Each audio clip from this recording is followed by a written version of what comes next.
Say Love Podcast is being brought to you today by F Your Feelings, the company where we don't give one F about how you feel. Hey, you guys, thank you for tuning in to Save Love Podcast, where we make it comfortable to have uncomfortable conversations. I'm your host, Lovely. I'm here with my guest, E.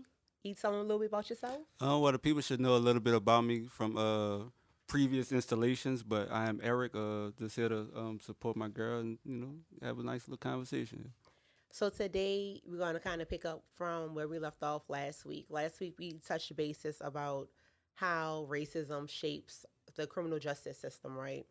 So today, we're going to take a little deep dive into, I guess, racism in general.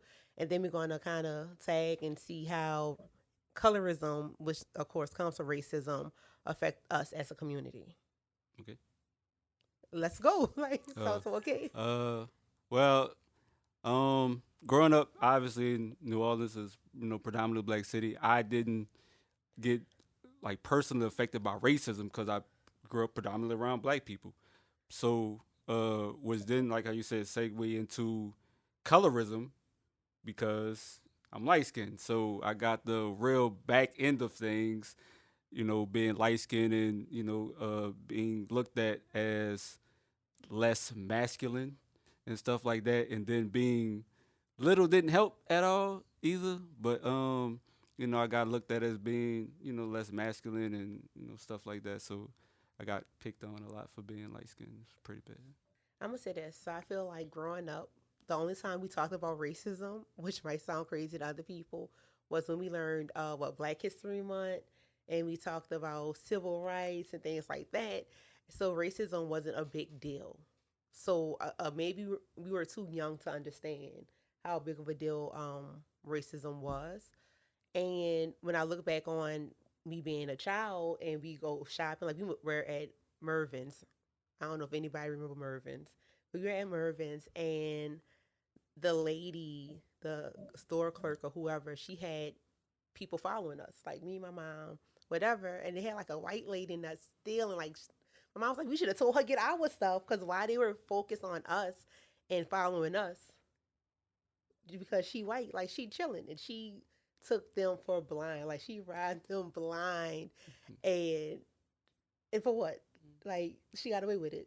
Yeah. Like I said, I've never been followed. I've never had a bad interaction with police. I've never had any of this stuff. But it's not to negate the fact that I'm unaware of the things that are going on around me. So, like I said, which also weird with colorism is me.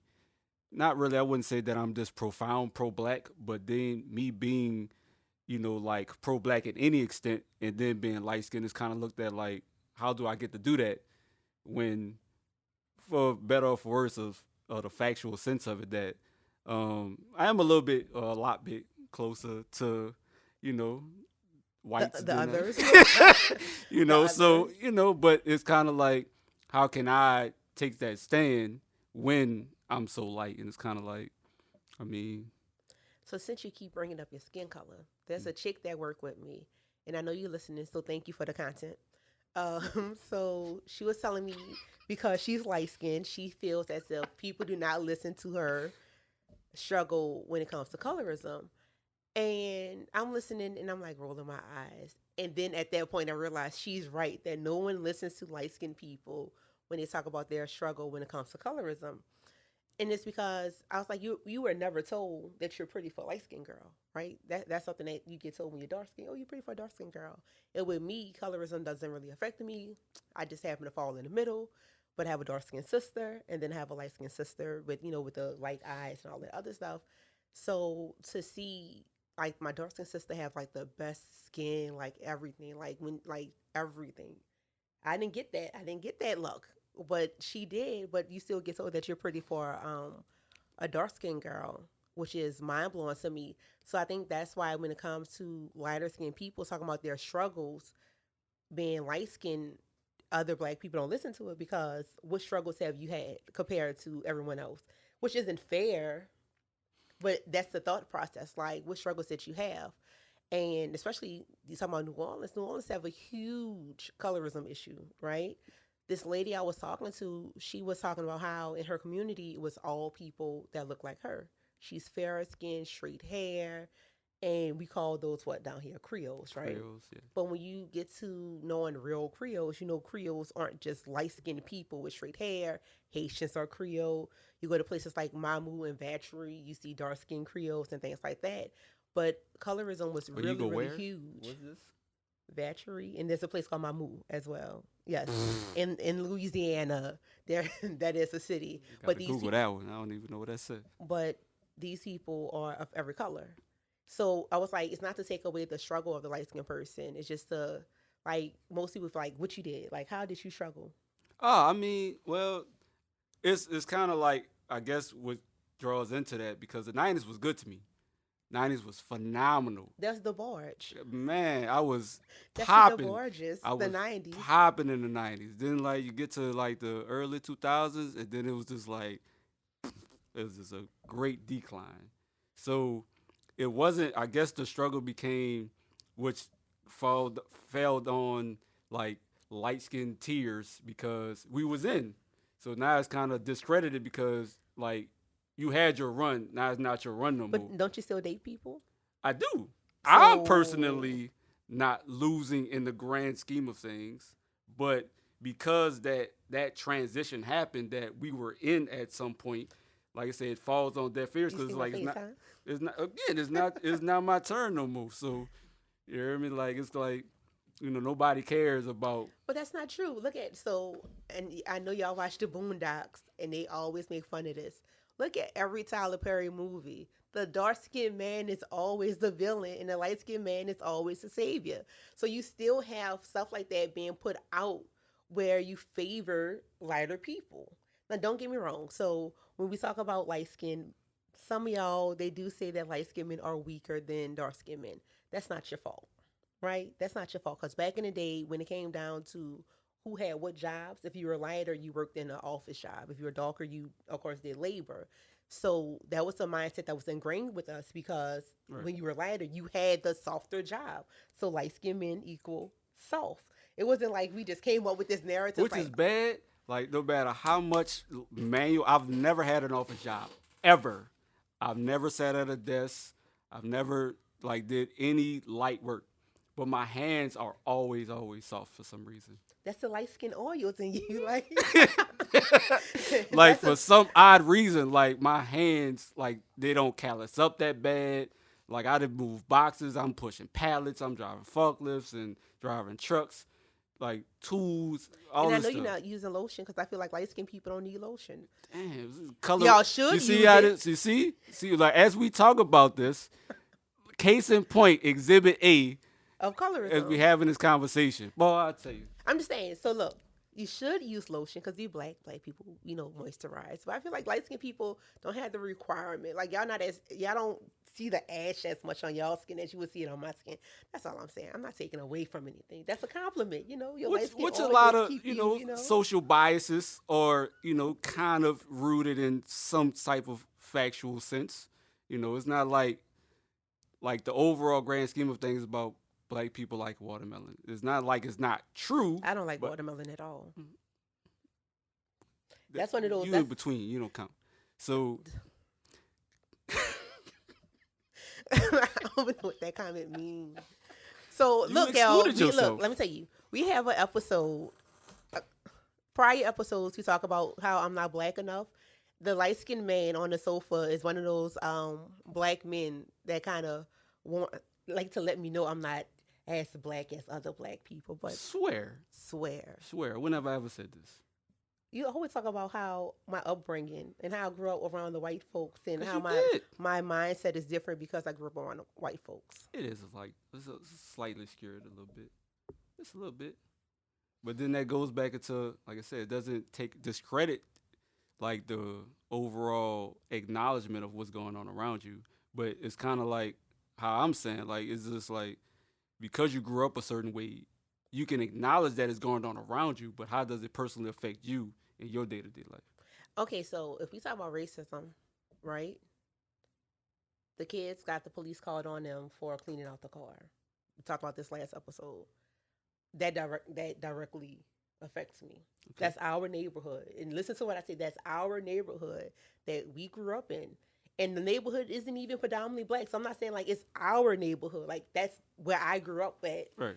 And because we had people from out of town, of course, 9 African American people from out of town, my children got the police called on them because you didn't recognize the black kids cleaning out the car because you new to the neighborhood. So then that led into the overall sense of the gentrification that's happening around us at the moment. Because before, if with you, did that ever happen to you personally growing up in that area? no. So would it then be the situation of gentrification of new, what we will call them, outsiders? So I feel like it's a mindset thing. I feel like with racism is, to me, you being entitled, right? I feel like because you've always had things your way, you're entitled to want things to always be a certain way. If you know anything about Bywater before the storm was not as well-to-do, for the lack of a better term, as it is now. Right, so now of course everybody want to stay downtown Bywater and Maroney. I've never been over there before. That's the area, you know. That's where they want to be at. Yeah, I ride down Charters down the backside, but I never transitioned through the interior of Bywater or Maroney like that. So and that's the thing. So now because it's popping, but that was always the white side to us, like the better side, because like I said, you have the desire in Florida. And I grew up on Piety. I grew up on Rampart and Cluid. And if you know anything about Cluid, Again. you know Cluid was one of the hottest spots in the city. So you would not take away from my... on the other side of St. Claude. It was the black side. Yeah, but when you cross St. Claude, between St. Claude and Charters to the populace of a source, like that was the like better side to us. So it could have been popping, but we didn't know that because we thought that it was the white side. That was the white but side. We still, I don't know. I just feel like it was a certain togetherness. I feel like when you invite people that's not used to a certain culture. So if you want to say take race out of it, we're inviting people in the city that's not of a certain culture and don't recognize the togetherness that we have, right? Then it causes issues. And I feel like we can say that it's not a race issue, but when you going into predominantly black neighborhoods buying it up because the property is cheap and you take all the black culture out the neighborhood, like y'all can't say race is not involved. When your city was, people got up in arms behind a chocolate city comment. My man Ray Davis, man. And first of all, was taken out of context. So people got upset about that. And now if I say something now that is it's not, then I'm looked at a certain way. Or anytime you say something against racism, it becomes where you're racist or reverse racism. Reverse racism. Which does not exist, like we tell people. Not exist at all. In racism, you have to be in power, right? So whoever's in power is the person that kind of, because they use the word prejudice. But when you're black, you can be prejudiced against another race. You can't really be racist because you don't hold majority of the power to be racist, right? Okay. So I think that's the consensus when it comes to racism.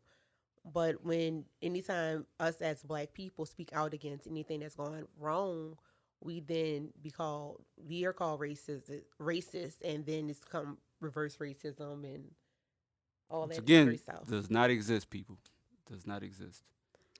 Percentage-wise, we don't own or control enough of wealth and or power to manipulate or physically control any or what's the word I want to look for? Why you thinking that word? I got a question though. What's that? If I'm your boss and I'm black and you white and I treat you bad based on you being white, that's my company or whatever the case may be.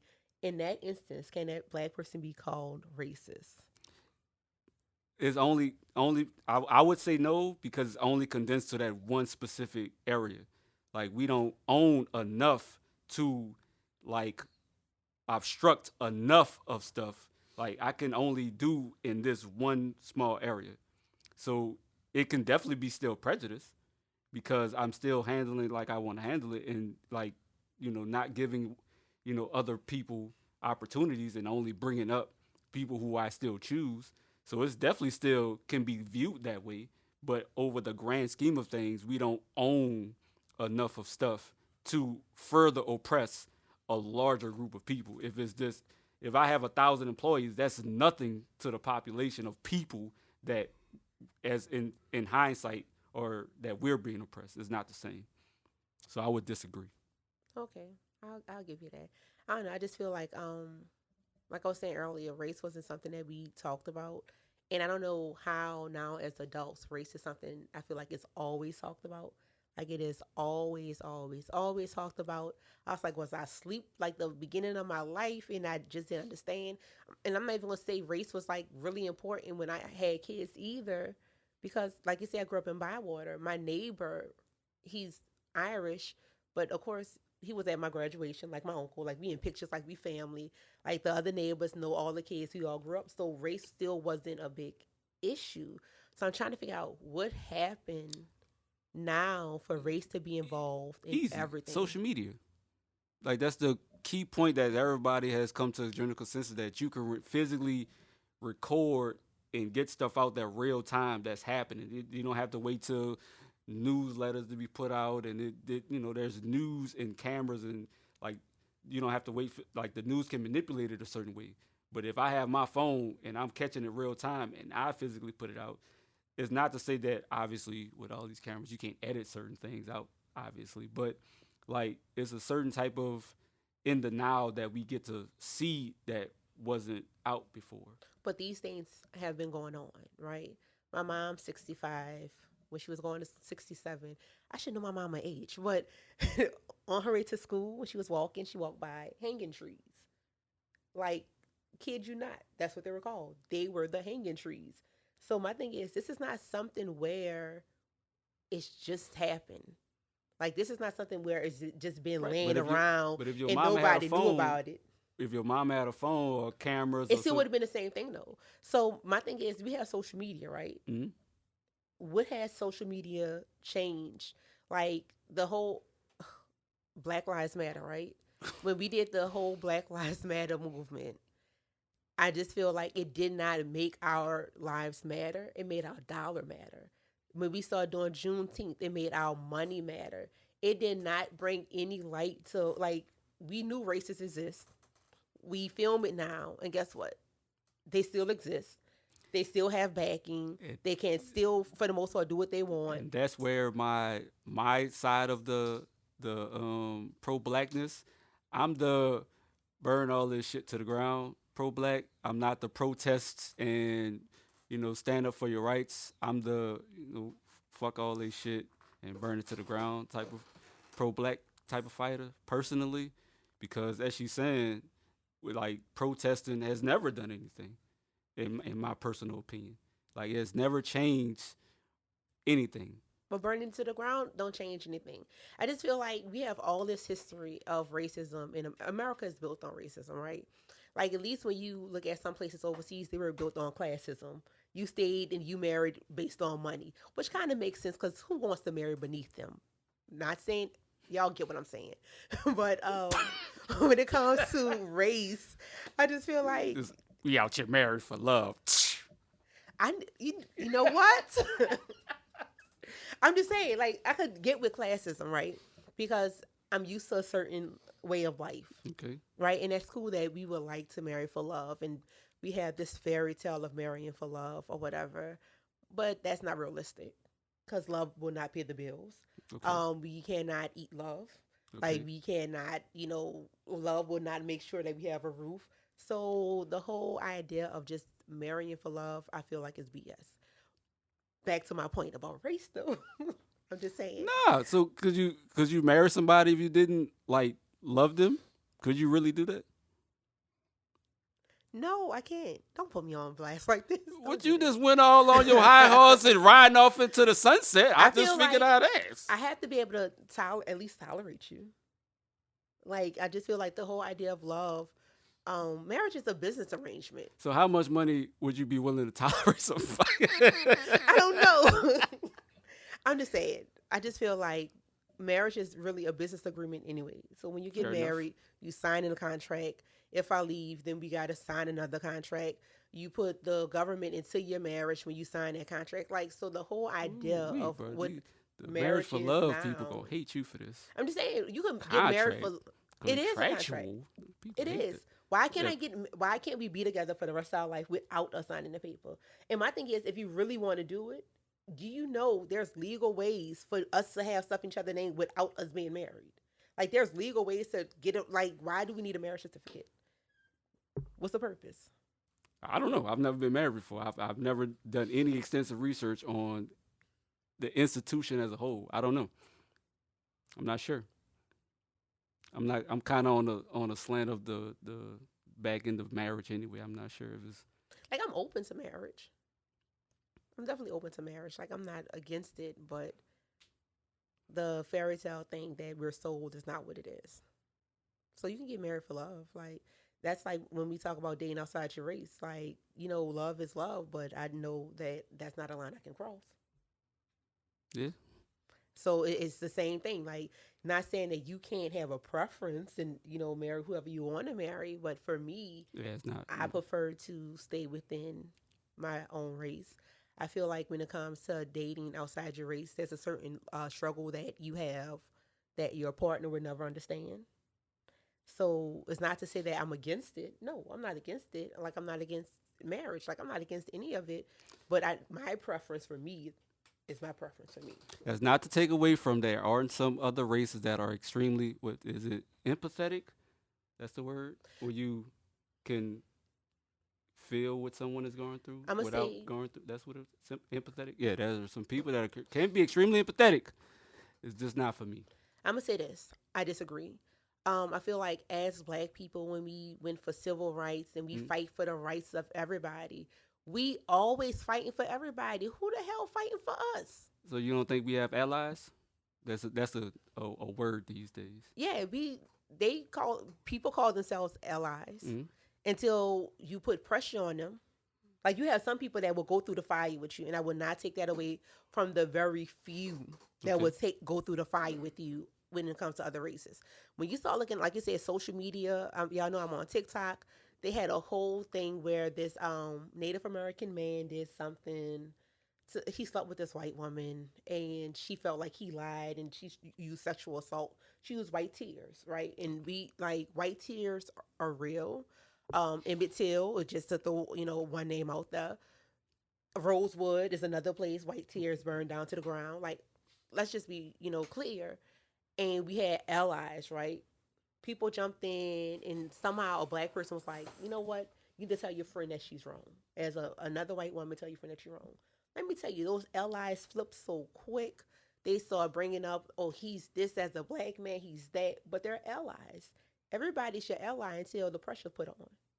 Like, it's cool. That's cute that you want to call yourself my ally. But then we talk about, we always say people of color. And when we say people of color, we don't just include us. We include everybody that's not white. Why? This whole hair act is not for people of color because they don't have the same hair that I have. So they don't know the same struggle of me getting in trouble or me not getting a job because I have locks in my head. So don't tell me about allies and how other people can So you don't think Hispanics Hispanics could get thrown in with us as a whole? Some of them don't even like us. My kids are Honduran. Let me throw this out there. My kids are Honduran. Their daddy for the longest did not identify as Black, and he is my color with dreads down his back. He didn't identify as Black until somebody else that was Hispanic treated him like he was Black. So no, I do not. This is my hill to die on. I don't think any other race can understand what we go through. If you want, and Hispanic is ethnicity. And that's the thing. Racial wise, you can be Black and Hispanic. You can. They will not say that. They'd rather be other because it's a negative connotation to being Black. You got kind of loud. Because you got kind of loud. Let me tell you why. This is.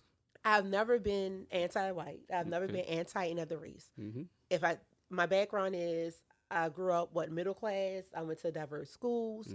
I'm gonna be honest. The people I went to school with, they're very liberal. So if they say that they were an ally, I could be like, okay, that's how they grew up. Whatever. We had ethnicity fairs, so you made sure that you learned about the other cultures while you were at that school. This is elementary that they put this in us, right? Wow. So that's what I grew up in. I had none of that. I grew up in, like I said, in Bywater, where my neighbors knew us, and it was about neighbors and not about color. So I get it. But as you become an adult and you see some things, you realize everything's not what it seems, right? Like, you realize that your race really does matter. I realized that I couldn't move to Dallas or get a government job in Dallas because when I visit, they look at me crazy for having locks in my hair. Like, why does that take away from who I am and what I'm capable of. Asterisk, I don't like Dallas. Continue. But I'm just saying. So for me, getting loud is because I know that race matters. I know that I'm raising black kids. I know that my struggles will not be their struggles. Because even though now we have social media and we have allies, right? I feel like the racial tension for the other groups are worse than for our group. Like for our group, you dealt with whoever you dealt with, you kept on moving. I feel like now that the light is always shined on race, you have extremists on both sides. So Definitely. you have more, you've created more extremists on their side, like you created some extremists on our side. So for me, yes, I'm passionate about it because I'm proud to be black. And for you to be Afro Latina, or you want to, or you're black and, you're African descent, but you don't like the word black, or you don't like African Americans because they're really just Americans and they have no African history, which we do. That bothers me. Yeah, actual Africans don't like African Americans at They, all. they don't like that term because they feel as if we don't have any true African identity. And my thing is, that's not my fault. Right. I feel like black people in America, I'm not going to use the term African American, black people in America have a different life than everybody else. Like we get it on every end and we can never breathe. And it is tiresome when you can't breathe ever. A lot of what I found in white people that kind of continues or perpetuates their racism is that they choose to remain ignorant of the plight of black people in America. Like I had a conversation with my supervisor, who's early 40s white guy, and another coworker is an older black guy. He came in, his face dry because we work on the yard, it's dusty. So he was asking me about moisturizer for his beard. He was like, yeah, you could use the same stuff I use. Like, no. No. And then we got into a colorism thing because it was like, well, maybe he and I can use the same stuff but overall, like my hair is a distinctive giveaway. My hair is not straight, But my thing is, not as oily. I feel like we put a lot of focus on hair, right? But you do meet some black people with the straight hair. Like, that's the thing. Like, it just, I don't think you understand what it does to my soul to talk about certain things, especially being a black woman. Mm-hmm. I feel like when we talk about certain things, we are labeled as the angry black woman. Like, you're like, oh, you got loud. Like, I would be seen. Yeah, you see what I'm saying? Yeah. Like, so it seems. Should I have said me passionate? Passionate, exactly, okay, turns into me being aggressive. Yeah. Like, I don't have the right to be passionate. I don't have the right to say anything. I have to sit here and be quiet. And like I said, with white women, you act a fool and then you cry. And that time you cry, the entire white race backs behind you. Like they hurt her. Oh man, my favorite video is Karen, with the black lady in Victoria's Secret. Oh, when the lady lays on the floor. Oh man, bro. I mean, said the lady assaulted her and just all on the floor. Which again, with social media, you can physically see because they still sank some people, even with 30,000 angles and camera footage, they'll still sank you. But it's just wild to really see that she said the lady assaulted her was all on the floor. But the police didn't tell her anything. Initially, they went to the black woman. You see what I'm saying? Like, you can't, when you black, no matter what you do, like, because somehow we still instigated in some way, form, or fashion to kind of get to that point. Like, we are still the instigators in every situation. Like, I don't know. And so last episode, the dude was like, I really think all black people secretly hate white people. And in the beginning, I didn't feel like that. But I feel like the older I get and the more I see, I'm like, is he right? Am I the villain? Like, that's right. Am I the villain? Right. And that's the thing. It's like, and then I hate using this line because white people always use this line. But I kid you not, I have a white best friend. So it's weird. Like, that's the go-to for white people. Like, well, my best friend is black. But no, like, my daughter is really named after my white best friend. Like, so I really do have a white best friend. Like I said, I grew up in a certain environment. So I don't see all white people being bad. I don't have the idea that all white people being bad. But do I trust majority of them? I don't have any white friends. Again, colorism wise, I am people's white friend because of my close relation to it. But I don't have any white person I can physically call and be like, hey, bro, you want to hang out at all? You know what? And I think that's bad too. I really think in the process of you learning your race and learning more about you, you also have to learn about others. And I feel like you don't learn about other people just based on what you read in the textbook. Because if that's the case, based on what white people see on TV or what they read in the textbook, all you're going to learn about is slavery. Because I don't know why. That's the only thing they talk about when it comes to us is slavery. That's weird to me. And then you talk about maybe what Martin Luther King and Malcolm X. I think that's it. I think that's the extent of This of about how Civil it War. goes Yeah, this when it comes to slavery, into slavery, Malcolm civil X, rights, right. civil rights, and then that's it. And now you N words free. I forgot I can't say the word, but now you say the N word for me. Huh? Say the N word for me. Now you the N word. You know what the N word is? I mean, outside of nigga. Okay, my bad. I can't say it. I can't say it, but that's how they treat us. Like now you N words are free. Oh, so niggas are free. And then, so why are y'all complaining about anything? So what? The police pulled you over? Like I just remember back in the day, police was like really planting drugs. Like that really was a thing. Yeah. Like again, like I said, I've never had a bad run-in with the police. Mostly because I knew I was down bad, so I wasn't in a position to kind of act a fool and be a nigga because like I ran a stop sign, I ain't got caught without my seatbelt. You hear me? Like doing stupid stuff. So I have never ever ever had bad interaction with the police. I haven't. Like no, I'm saying I haven't either. Like never ever. Yeah, but again, never. Which like I said ties into the proback. I'm not like completely oblivious to it could go south, but I know that, like I said, but it's still the situation that I still can't react a certain way. You know you're wrong. Right, but even if I was, even like by me not being, even if I wasn't, like they just pulled me over randomly, like I did, like I because of the car I had, like I had a '96 Impala and they had pipes on it, which means it was really loud. So when I turned the corner, it revved up to make it sound like I was speeding, or I turned the corner kind of quick. And I was in the east, which of course everybody knows is a bad area. So they for I guess the jump out boys pulled me over, and they don't have those anymore. They don't? No. Why not? Don't answer that. Justice reform. What? Check us out.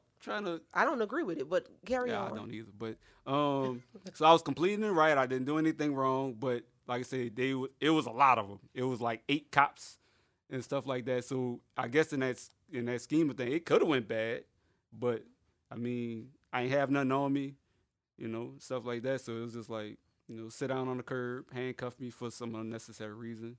For safety. Some unnecessary reason, and it just went what it was. Like I don't know. I just feel like you got to look at your area. I just feel like we don't have it that bad down here, right? Now when you go in JP. Do you think we should defund the police? No. Do you see our crime down here?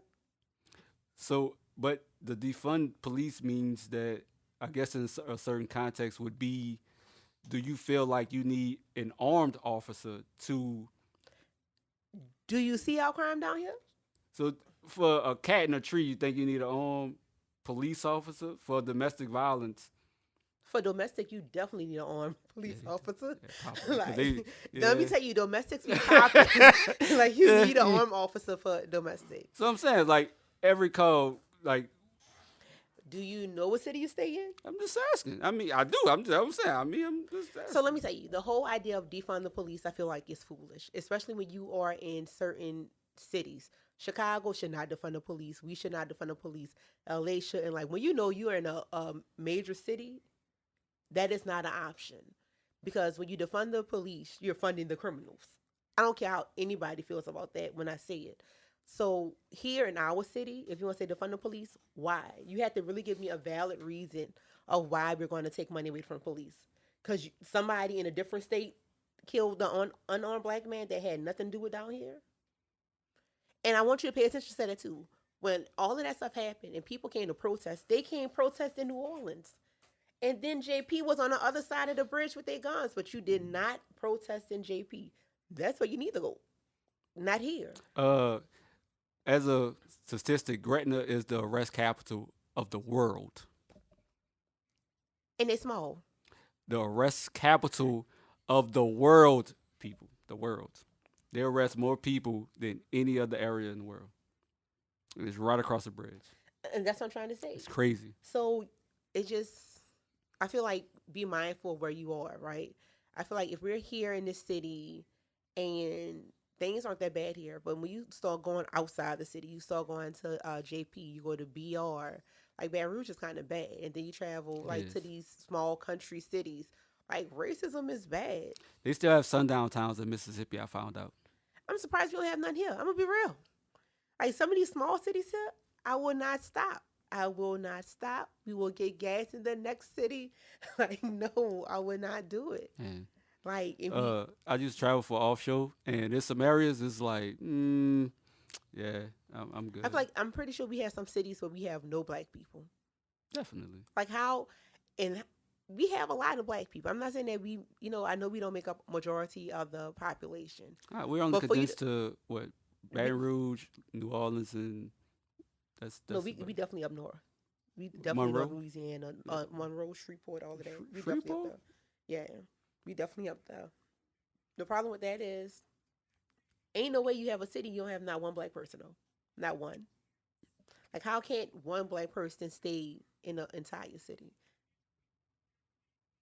I just feel like, and it makes me think of that TV show. Oh man, I'm pretty sure it's on Amazon where the black family moves into the white area. Them. I just watched it, and if you're culturally sensitive, I would say not to watch it because it's one of those shows where when you watch it, it's like I'm just gonna walk outside and sneak me a white person right up. It's bad. Like right off the bat, they're hanging the black dolls from their porches. They burned nigga heaven into their yard. Like the white kid was peeing on the sheets in the backyard. And mind you, this is set years ago, right? Like what you want to say, 20s, 30s? I don't know what the. I forgot what it said, but they moved from I want to say Georgia, some southern state to wherever, but they moved to Compton actually, and at that time Compton was primarily white. So it's definitely not. And then they actually talk about in the show how they started redlining. Actually, that's how they actually came up with that concept in the show to bring it up at that time in Compton. So there's a woman and she was buying a house on TikTok. Across the street from the house, the people have a white monkey like sitting in a swing. No, the white monkey's on the swing, and then next to it is 3 black monkeys hanging from a noose. Wow. I'm like, this is now, and people are like, wow. I'm just telling you. Not in 2022, huh? Exactly. Like, I'm telling you, so for you to grow up and the only time you hear about racism is civil rights. And then, like, even when it comes to slavery, they don't even teach you about racism when it comes to slavery. They just teach you that we were slaves and then we became free. And then, like, the civil rights help us get more rights. They don't even talk about racism and slavery. This is one of them sticklers. We became what? What you said? We free. Like, we free. wasn't free? What? But that's the thing. But nobody talks about that at all. Like, why isn't racism taught with slavery? Can't anybody tell me why we don't talk about how that goes hand in hand? Like, why? Do you, like, bro, it's like 5 of us in this room. I'm serious. Do anybody in this room remember them talking about racism and slavery? Or did it come slavery and then civil rights? Definitely. It definitely transitioned just like that into segregation and slavery, then segregation and civil rights. That's the transition. Yeah, so I know I'm not tripping. That's it. And that's the thing, like, for this race, and then Irish people always like to say that they were slaves. They were not. They were indentured servants. You came to America for a better life. We came to America because we were forced. It is not the same thing.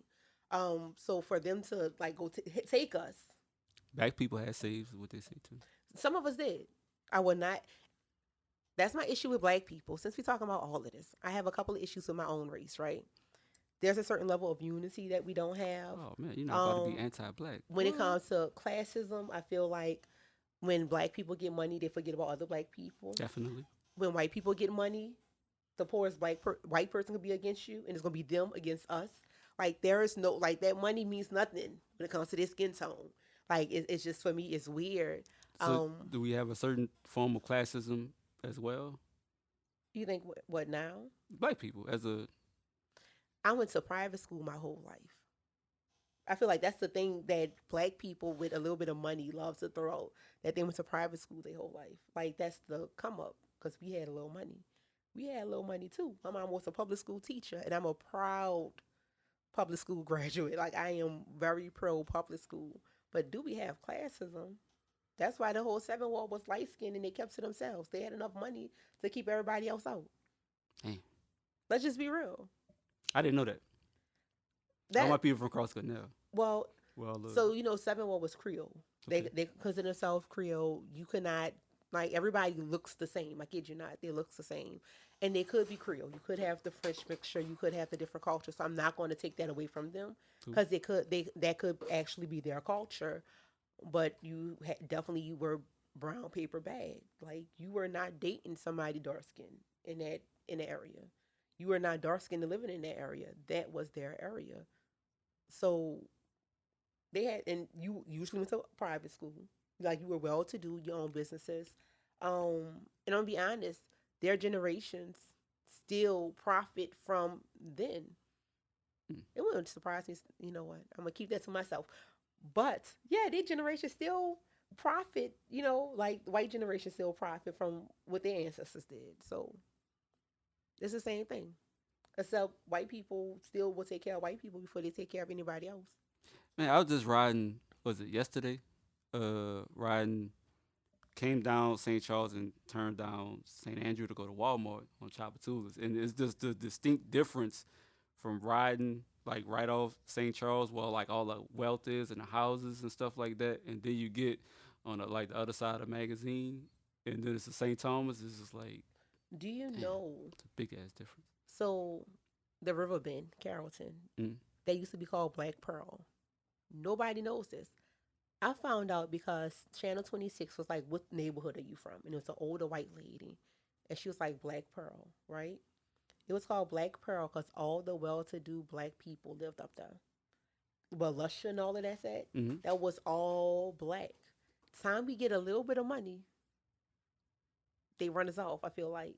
And so for you to see the changes in New Orleans, you see changes It's a nice area too. by blocks. I feel like in New Orleans, like one block can be really, really great. The next Oh block yeah, is bad. like I said, on the St. Charles is like one side of St. Charles is the hood with it's bad. Then you cross St. Charles and it's just like completely different area. But see, other areas have neighborhoods like that. No, I was just like really block by block. I don't know why it's like that.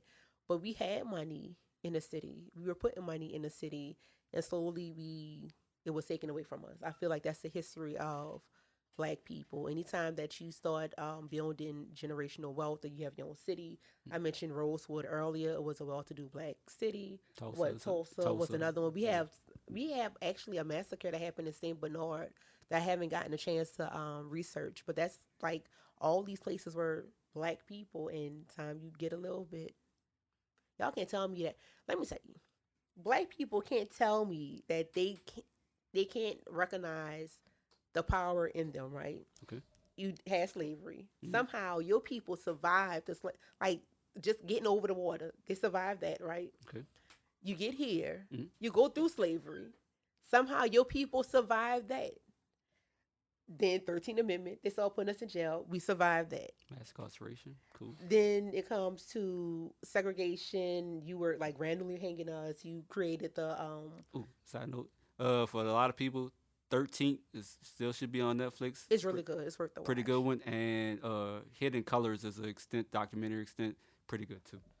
You go through all of this, right? And every time that you make us up as a black person, America try to knock you down. That's telling you that you are their greatest threat. You are the power. You are the greatness. Can't nobody take that away from you. So if you really think like you being oppressed for no reason, no, they keep their thumb on us for a reason. And if you can't get out your way to get it done. I feel like at this one we can't because there's a lack of unity. My thing Definitely. is we all don't have to agree on how to get to the finish line. Like we don't have to agree on the same methods, but we all got to start moving.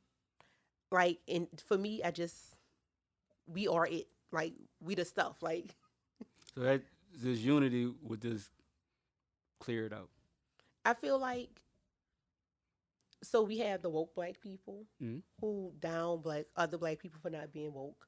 Mm-hmm. You have the black people that said, well, if you just act like this, if you act more like them, this won't happen, which doesn't do anything for us either. No. Like if we just have some type of on the same page, I ain't got to say that we all don't have to agree. We just have to be on the same page of we all want better for our race. So bam.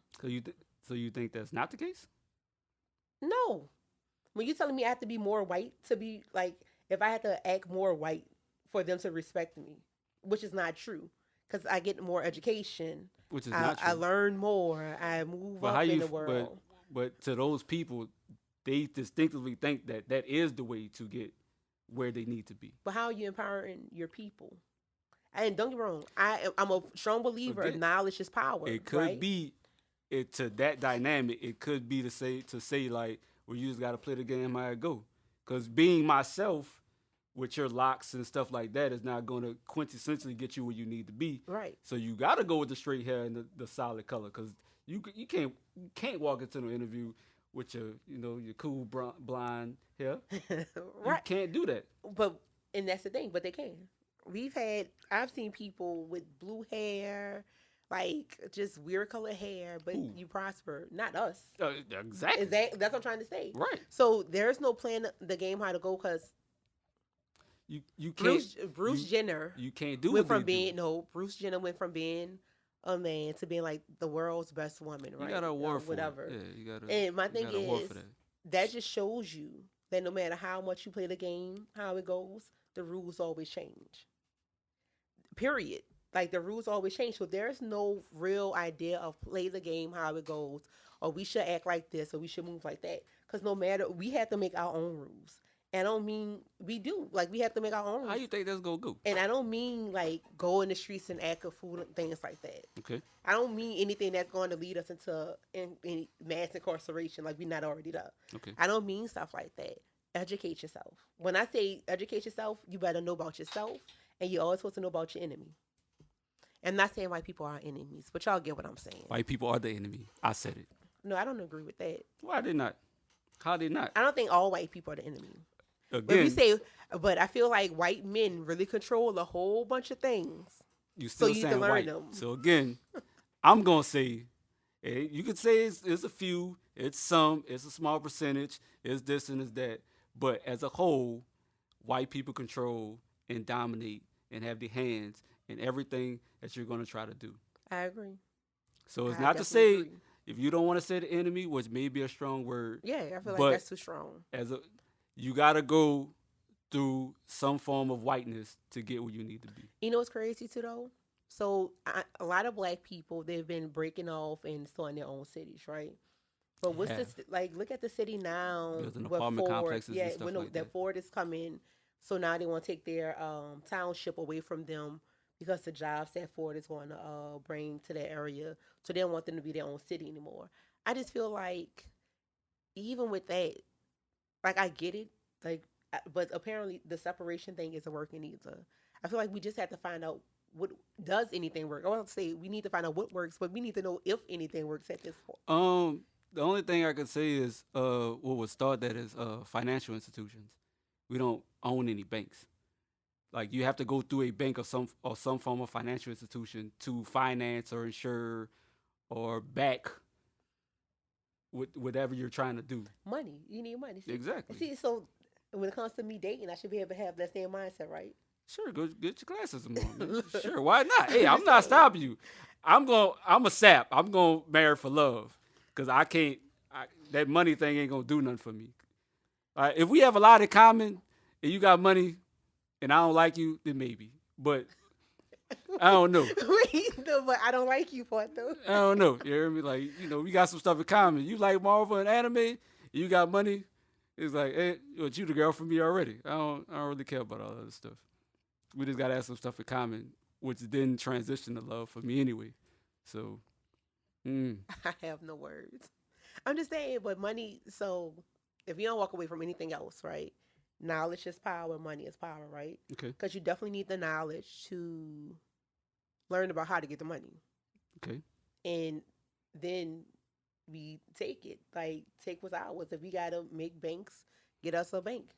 If we gotta get like 100 of us together, that's well to do, and say, let's start a bank, let's do it. The problem is, like I said, when we get money as black people, we separate ourselves from other black people versus building up the community. yeah, we'll be around them niggas. Fuck them niggas. And that's exactly how they feel. Fuck It's niggas. like when people say I love black people, but I hate I ain't niggas. exactly. So, I ain't and that's niggas. I feel like, and they pull themselves to be closer to white people, but it doesn't make them better.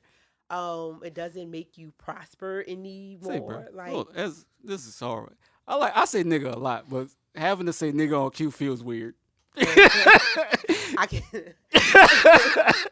as long as you know, It feels weird. because I will not be saying it. It feels weird. I say nigga a lot, but have to say it on cue feels weird. But go continue. I'm just saying, it doesn't make you any better by having money and separate yourself. Like I don't get that notion. Now, I'm gonna be honest. A lot of black men who get money and then you start messing with others, those others are usually your downfall. Like, look at OJ. White women's. I'm just saying, like, women's. So what's the purpose of separating your, and a lot of white men too, black men, you leave the black woman that built you for the white woman, right? But when you look at black women in power, white men flock to black women in power. So I don't understand.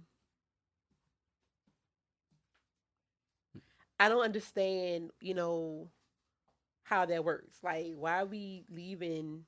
Like, why is it that a black woman in power is too much for a black man, but a white man love a black woman in power? Like, from what I've seen and heard, black men manipulate the situation and say that black women are too controlling and don't know how to be submissive when they're in positions of power. yeah, be aggressive. Yeah, they manipulate the situation horribly. I don't know. That's a manipulation. That's what people say. I wouldn't care if my woman made more than me personally.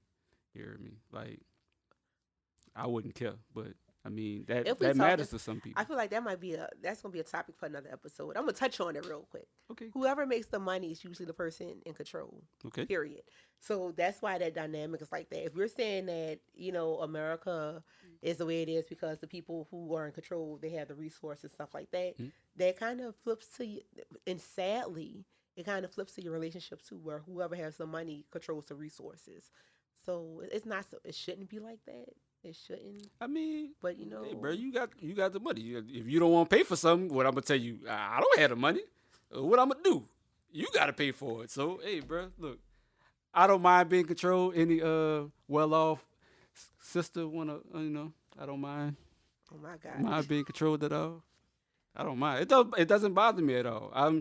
Or you could say secure in my masculinity or whatever, these words, these new terminologies that's coming out these days. I don't know if y'all catching these faces on this camera. What? I can't deal with you right now. What? I ain't doing. Okay, I'm just saying. Lord help me today. I'm just saying. I'm just back to the point. Okay.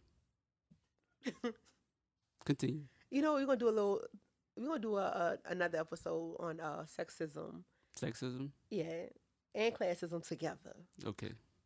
Because I feel like this kind of took a turn of how we was talking about money and wealth and how y'all view black women when it comes to certain things. It's pretty bad. Like I said, again, I will attest to that when black men talk about dating, talking, conversing, pursuing black women that are well off and are position of power, is definitely manipulation. They definitely manipulate the situation wholeheartedly. It's bad. That we manipulate? No, black men manipulate what to say. the conversation of trying to, like, excuse themselves from dating black women that are well off. Accountability. Awful. I think I said this word a lot. Accountability. Awful. It's awful. They don't take any accountability at all for why they choose not to White people, if you're listening, you're probably not, y'all probably tired of me talking about race. But white people, if you're listening, that's y'all word too. Oh man, Accountability. I'm just saying it is. And black people, if you're listening, y'all need to be held accountable too for us definitely. just not getting it together. Yeah, Like, definitely. I ain't saying you got to be peaceful all the time. I ain't saying cause a riot. But we can't be out here acting a fool and then, like, why they judge us like we all act a fool? Oh, We do all act a we, fool. we got a little bit of time. The Okay. whole Will Smith slapping Chris Oh, Rock. come I on, man. hate that we have white people now saying like, "Oh my God, Every look how shoe. these black people acting." Yeah, she's traumatized, is what she said. Like I Yeah. stay out of black people business. How about that? That's first and foremost. But I really hate that anything that we do, like you do one thing, and it's like, "Oh my God, look how they act." But white people, you sit up here and hell, y'all killed us. Y'all like some of the most violent like people ever.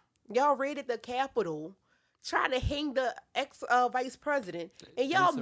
mad about a slap on TV for a man defending his wife. Hey, bro. I don't agree with what he did, but still, like y'all get mad with look how black people act. I Oh didn't hear man. none of that when y'all stormed the Capitol. I didn't hear Shit, not a man.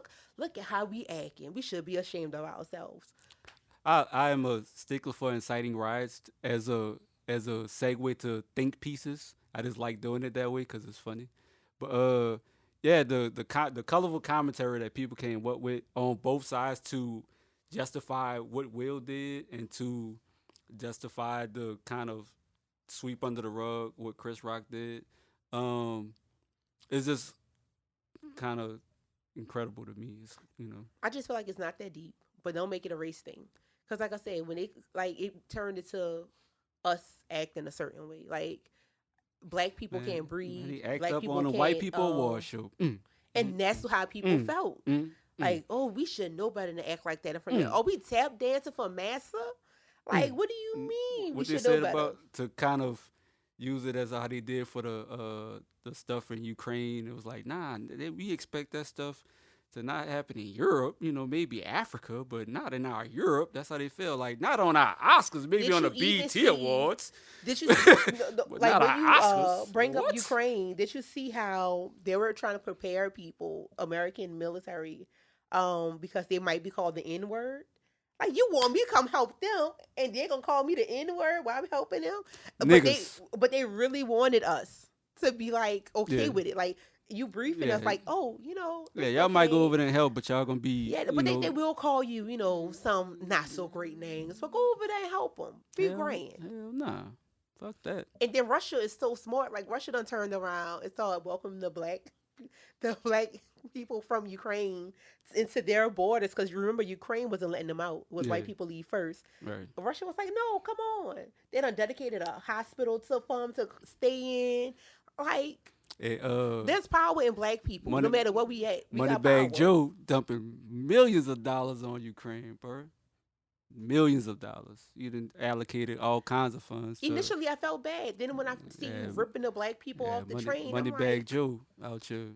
You man. finding funds from somewhere. After all this stuff they say about gas prices and all the other kind of deficits we have, or they finding money, or they find some money. Not for us. Oh, never for us. You know what they did for us? They put crack pipes in the in the community.